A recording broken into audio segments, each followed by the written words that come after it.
여러분 안녕하십니까? 황교 MBC 뉴스투데이입니다. 먼저 오늘의 주요 뉴스입니다. 광주 전남 지역민들은 나흘간의 이번 설 연휴 기간 동안 6월 지방선거와 국민의당발 정계 개편, 평창올림픽 등을 밥상머리에 올렸습니다. 지방선거를 앞두고 있는 정치권은 설 연휴에 지역의 민심을 어떻게 받아들였을까요? 오늘 민주당을 시작으로 각 정당들이 바라본 설 민심을 이번 주 차례로 들어봅니다. 광주 전남 공동혁신도시에 낙후된 정주 여건이 가족을 동반한 온전한 정착을 방해하고 있습니다. 객실 9회까지 똑같이 만든 모형으로 세월호 내부에 바닷물이 차올랐던 과정을 재현하는 2차 실험이 이번 주 네덜란드에서 시작됩니다. 네, 설 연휴 잘 보내셨습니까? 가족과 친지들이 모두 모인 이번 설에 모두의 관심사는 바로 평창에서 열리고 있는 동계올림픽과 곧 다가올 지방선거였습니다. 김인정 기자가 보도합니다. 설날 아침을 금빛으로 물들인 아이언맨 윤성빈의 스켈레톤. 평창 동계올림픽과 겹친 이번 설 명절. 시민들은 한국 선수들의 선전을 가족, 친지들과 함께 지켜보며 색다른 연휴를 보냈습니다. 여자 컬링 같은 경우는 일본한테 진 건 아쉬운데 세계 강호들 다 꺾고 있어서 막 뿌듯하고요. 나름대로 다 선전하고 있어가지고 잘하고 있는 것 같아요. 귀성길에도 귀경길에도 올림픽 생중계에서 눈을 떼지 못하는 시민들. 동계 스포츠 불모지인 한국에서 이젠 비인기 종목들도 관심을 받습니다. 예전에는 동계올림픽 하면 그 종목이 별로 제 개인적인데 크게 관심이 없었거든요. 근데 이제 우리나라에서 하면서 겨울 스포츠도 이렇게 재미가 있구나. 넉 달이 채 남지 않은 6.13 지방선거 역시 설 명절 중심 화두가 됐습니다. 호남을 기반으로 창당했던 국민의당이 내분 끝에 합당과 탈당, 무소속으로 갈라지며 다음 지방선거에서 호남 지역민들이 어떤 당을 선택할지도 구도가 매우 복잡해졌기 때문입니다. 자기가 지지하는 사람이 다 각자 있으니까 그거에 대해서 서로 이야기 나눴었습니다. 정책하고 인물 중심의 아마 선거를 해야 된다고들 얘기를 많이 나눴습니다. 또 남북 단일팀이 쏘아올린 남북관계와 한미관계, 그리고 여전히 어려운 지역경제와 청년 실업도 설 명절을 붙든 이야기의 중심이 됐습니다.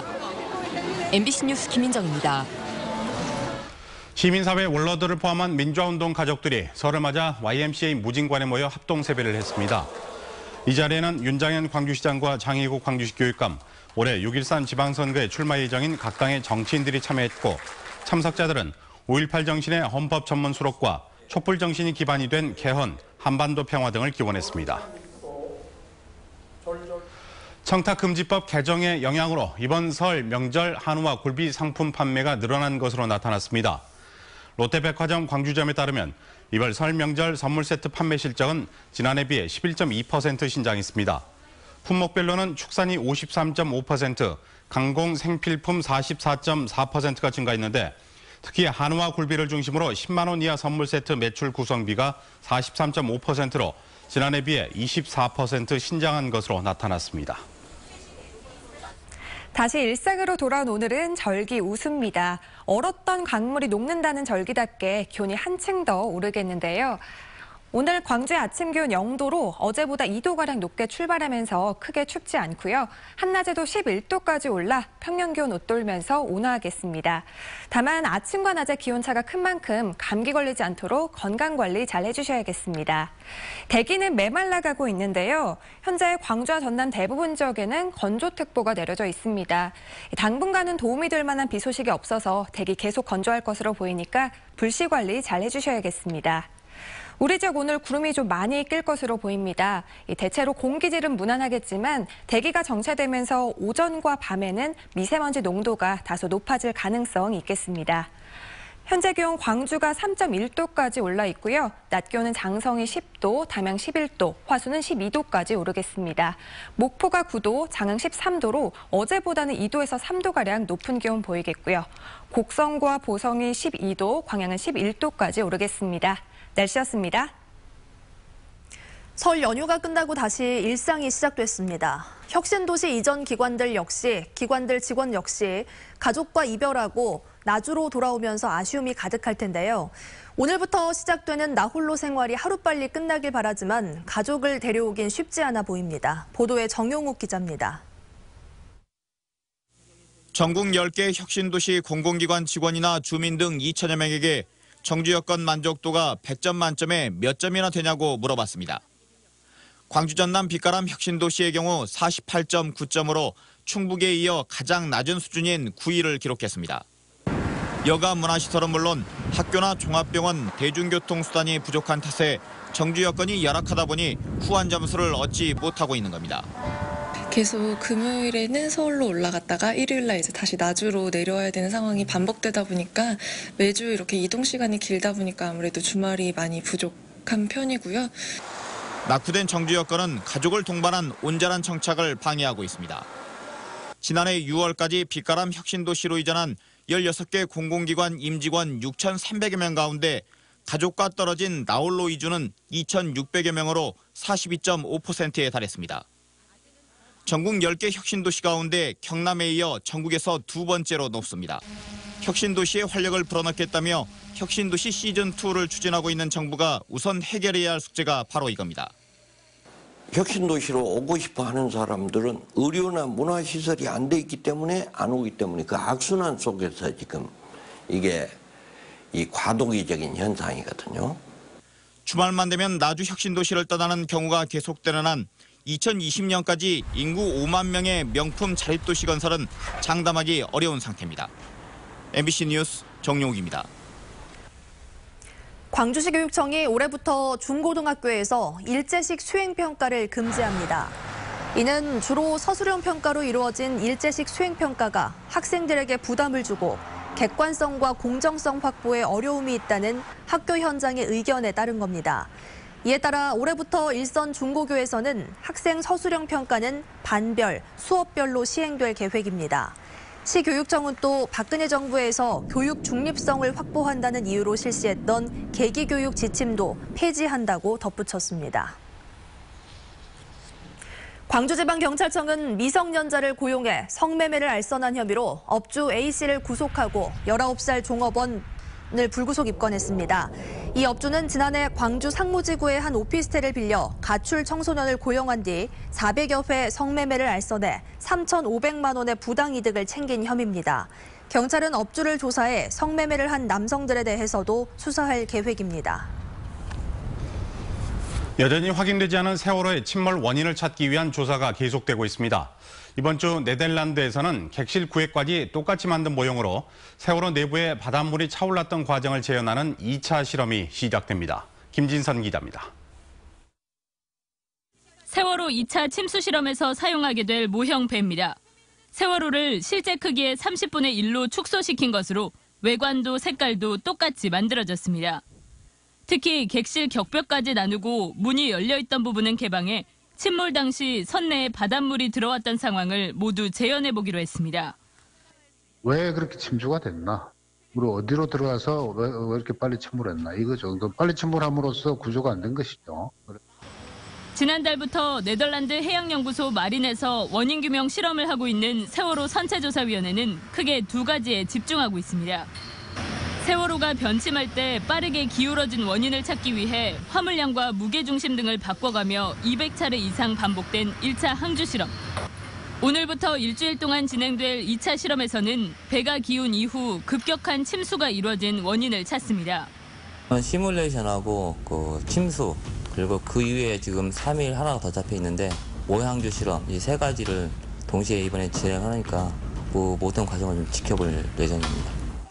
세월호 선체조사위원회와 유가족 대표들은 2차 실험을 위해 연휴 마지막 날인 어제 또다시 비행기에 올랐습니다. MBC 뉴스 김진선입니다. 영구 임대주택 입주민에 대한 공동 전기요금 지원이 확대됩니다. 광주시는 지난해 10월부터 일부 임대주택 단지에 시행한 공동 전기요금 지원을 올해부터 영구 임대주택 전 단지로 확대했습니다. 대상은 광주 지역 영구 임대주택 13개 단지 입주민 15,000여 세대며 공동 전기요금의 50%를 지원합니다. 오는 9월 개막되는 2018 광주 비엔날레에서 북한 작품 전시가 추진되고 있습니다. 상상된 경계들을 주제로 오는 9월 7일 개막되는 광주 비엔날레에서는 평양 만수대 창작사 등이 제작한 집체화와 조선화, 선비화 등 40여 점이 전시될 예정입니다. 그러나 지난 2014년 세월호 사건을 풍자한 세월 5월 전시 불허와 광주 유대회 담북 공동입장 단일기 작품 철거 등 사회성이 짙은 작품들에 대해 논란이 벌어졌던 만큼 준비 단계부터 철저한 대비가 필요하다는 지적을 받고 있습니다.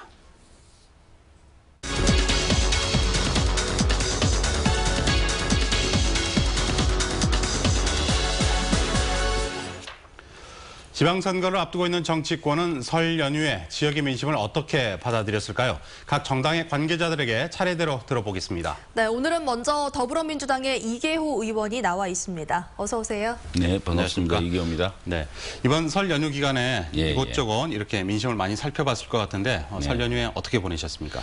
예, 우리 당 원로 고모님들 이렇게 이제 세배 쭉 다녔고요. 그리고 또 지역의 어르신들께 또 함께 세배 거의 100여 분에 대해서 지역구 어르신들 세배 다녔습니다. 네, 6.13 지방선거와 또 국회의원 재선거 앞두고 지역민들께서는 어떤 이야기를 해주시던가요? 주로 이제 문재인 정부 국가 개혁 문제에 대해서 많은 관심을 가지고 계셨고 또 전폭적인 지지도 함께 보내주셨습니다. 네. 문재인 정부가 반드시 성공해야 대한민국의 미래가 있다, 뭐 이런 인식들을 확고하게 갖고 계시는 것 같고요. 그러기 위해서 민주당이 뒷받침 잘하고 협치하고 또 그렇게 해서 지방선거 꼭 승리해서 반드시 문재인 정부 성공으로 이끌어라는 격려 말씀들을 많이 주셨습니다. 네, 말씀하신 대로 지금 현재 당이나 여러 가지로 그 지지율이 높고 격려의 말씀도 많이 들었지만 또 질책이나 충고도 들으셨을 것 같습니다. 어떤 말씀을 하시던가요? 우선 여야가 좀 더 협력을 잘해야 되겠다, 뭐 그런 말씀 주셨고요. 네. 또 지지율이 높을수록 민주당이 겸손해야 된다. 네네. 과거에 그 전략공천 흑역사 뭐 이런 게 있지 않습니까? 네. 뭐 그런 것에 대해서도 상기시키시는 말씀들을 많이 주셨습니다. 거기에 덧붙여서 뭐 또 재출마 문제에 대해서도 중앙당 개입과 관련해서 뭐 많은 의견들을 주셔서 제게 큰 도움이 되었습니다. 네, 이제 지방선거 넉 달도 남지 않았는데요. 민주당의 선거 전략 준비는 지금 어떻게 진행이 되고 있나요? 우선 이제 이 시도당하고 또 중앙당이 이제 각자 역할이 있기 때문에 맡아서 현재 뭐 차질없이 진행을 하고 있고요. 전남 도당 차원에서는 현재 후보 자격 심사위원회 이미 구성을 했고, 공천관리위원회는 아마 3월 초쯤 구성을 할 계획입니다. 중앙당은 선관위하고 또 전략공천심의위원회를 함께 구성을 해서 뭐 현재까지는 제반 절차들이 차질없이 착착 진행이 잘 되고 있습니다. 네. 시청자분들이 가장 궁금해하는 질문일 것 같습니다. 도지사 선거에 출마를 하시나요? 예, 제가 지난 2월 12일자로 전남 도당 위원장 또 더불어민주당의 최고위원직을 사퇴를 했습니다.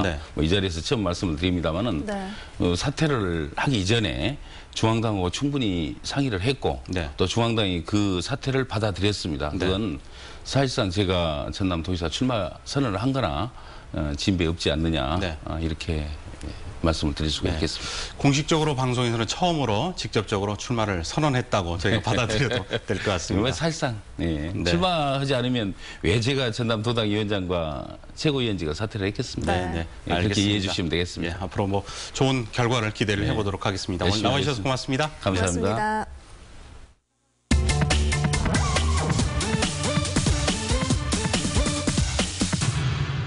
지난 한 주 SNS에선 어떤 뉴스가 시민들의 관심을 끌었을까요? 바로 화순시네마 개관과 무한공항 노선 신설이었는데요. 시민들의 반응 살펴보겠습니다.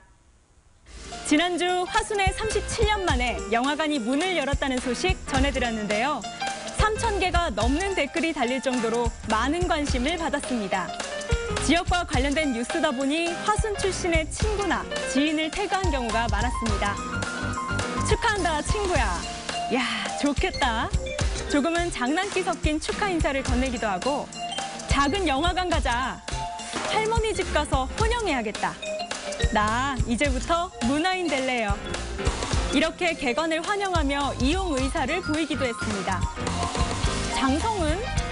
담양 뭐하니? 본인이 거주하는 지역에도 영화관이 생기길 바라는 내용도 있었습니다. 아직도 영화관이 없는 지역에선 광주나 영화관이 있는 곳으로 가야 하는 불편함이 크기 때문인데요. 지역 간 문화 격차를 해소할 다양한 사업들이 더욱더 활성화될 필요가 있어 보입니다. 무안국제공항에서 필리핀과 일본, 괌을 가는 노선이 신설된다는 뉴스도 SNS 이용자들에게 관심을 끌었습니다. 아무래도 요즘 여행을 통해 색다른 경험을 쌓거나 힐링하려는 분들이 많아졌기 때문으로 보이는데요. 그동안 노선이 없어 인천이나 부산 등으로 가야 했기 때문에 대박 좋다, 여행 가기 쉽겠다, 생기면 편안하겠다 이런 기대감과 무안공항에도 국제선이 많이 생겼으면 하는 바람이 컸습니다. 하지만 일부는 여행 비용에 대해서 비쌀 거야 분명히. 서울 왔다 갔다 하는 차비랑 비슷하지 않을까? 걱정과 부담 섞인 반응을 보이기도 했습니다. 신설된 노선은 무안국제공항에서 필리핀 마닐라로 가는 직항편으로 무안에서 후쿠오카를 거쳐 괌을 통과하는 노선도 개설될 예정입니다. 지금까지 댓글 소셜통이었습니다.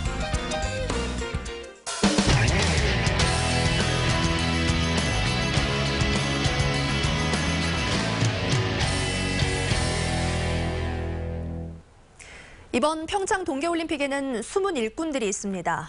14,000명의 자원봉사자들이 한파와 열악한 근무 여건 속에서도 다양한 분야에서 중요한 역할을 해내고 있는데요. 개최지 주민들도 자원봉사자로 대거 참여하면서 송건 개최에 힘을 보태고 있습니다. 원주 MBC 권기만 기자입니다. 외국인들에게 다가가 버스표를 끊어주고 탑승장까지 안내하는 성호영 씨. 외국에서 직장 생활을 했던 경험으로 일본어와 영어에 능통합니다. 칠순에 적지 않은 나이지만 고향에서 열리는 올림픽에 작은 도움이라도 되고 싶어 자원봉사에 나섰습니다. 나이도 있고 그러는데 남을 위해서 이렇게 일한다는 게 얼마나 행복한가. And one station and change the bus. Change the bus TS31. Okay. 처음에는 어색하고 두려웠던 외국인과의 대화도 어느새 익숙해졌습니다. 친절하고 밝은 표정으로 안내센터를 찾은 사람들의 문의를 능숙하게 해결해냅니다.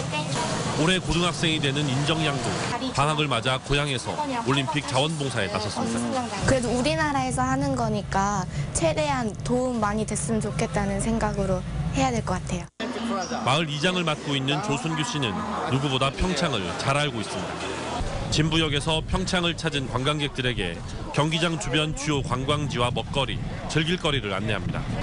작은 도움이지만 감사하다는 말을 들을 때마다 큰 보람을 느낍니다. 오늘은 과연 어느 외국 분들을 만날 수 있을까, 또 어떤 친절함을 또 보여줘야 될까, 또 그러면서 또 얼마 전에는 사실 벨기에 어떤 손님이 여권하고 티켓하고 잊어버렸는데 그걸 또 찾아줬을 때 엄청나게 큰 보람을 느끼고. 평창 동계올림픽에 자원봉사자로 참여한 도민들은 약 2,000명.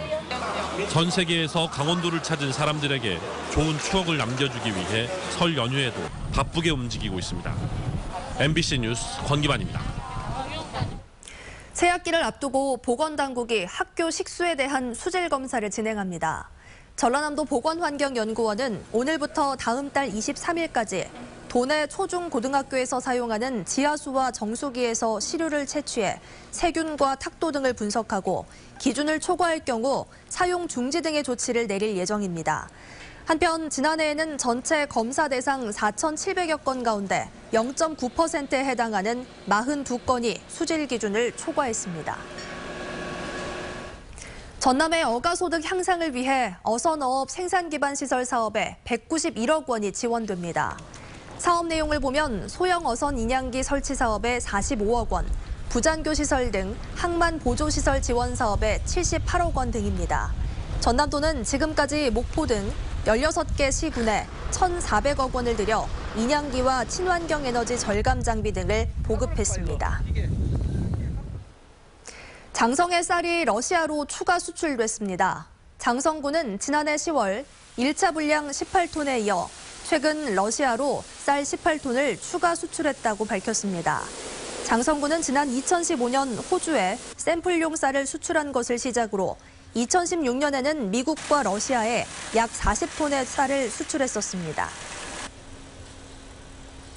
전라남도가 국민권익위원회 부패 방지 시책 평가에서 최상위 등급을 받았습니다. 국민권익위가 발표한 2017년 반부패 평가 자료를 보면 전남도의 부패 방지 시책 평가가 5개 등급 가운데 1등급을 받았고 전남교육청은 3등급에 이름을 올렸습니다. 국민권익위는 전남도와 혁신도시 공공기관이 공동으로 전국 최대 규모의 청렴 거버넌스를 구축해 청렴 캠페인을 지속적으로 펼친 점이 높은 평가를 받았다고 밝혔습니다.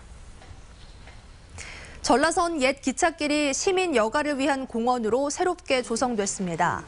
여수시에 따르면 전라선 옛 기찻길 공원화 사업 1단계 구간 가운데 만흥동 해양 레일바이크에서 둔덕동 주민센터 간 7.7km가 지난 15일 완전 개통됐습니다.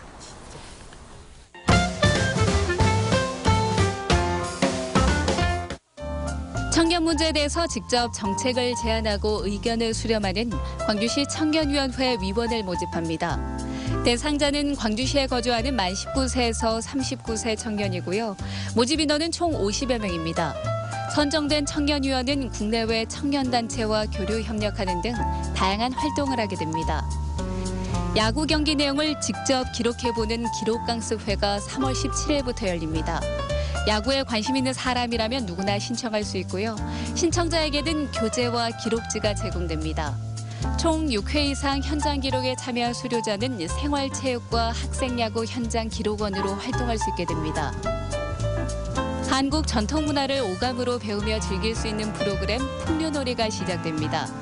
공예 체험과 국악기 체험, 발해 체험 등을 기능 보유자들이 직접 가르쳐주도록 구성되어 있는데요. 한 회당 체험 시간은 30분에서 1시간이고요. 행사 15일 전에 사전 신청하면 됩니다. 고려인들의 발자취를 되짚는 사진 전시가 국립아시아문화전당에서 열리고 있습니다. 고려인이 두만강을 건넜던 시기부터 현재까지의 모습이 연도별로 정리되어 있는데요. 사진들을 통해 고려인의 인권 문제를 다시 생각해 볼 수 있는 기회가 될 것으로 보입니다.